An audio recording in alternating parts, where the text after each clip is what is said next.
मेरे मुन्ने जल्दी करो, आपकी बहन कुएं में गिर गई है। ओह, अच्छा मैं कुछ करता हूँ। अंकल, मेरी बहन कुएं में गिर गई है। कुआं बहुत गहरा है बेटा, मैं आपकी मदद नहीं करता, मुझे तैरना भी नहीं आता। अंकल, मेरी बहन कुएं में गिर गई है। तुम्हारे पास देने आ गई है, भाग जाओ। मेरी बहन सामने कुएं में गिर गई है, मेरी मदद करो। तुम्हारी क्या औकात है कि तुम हमारी खुशी खराब कर रहे हो? इस मुन्ने को दफा हो जाओ, 1 मिनट के अंदर अंदर यहाँ से गायब हो जाओ।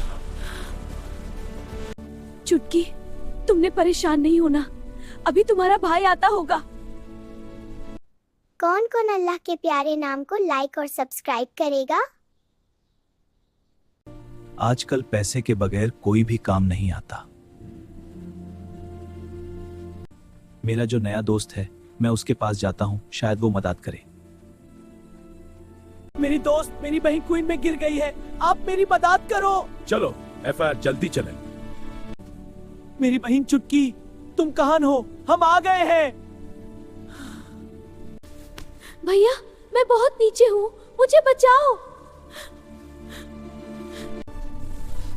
चुटकी, मेरे दोनों कन पकड़कर मेरी गर्दन पर चढ़ाओ।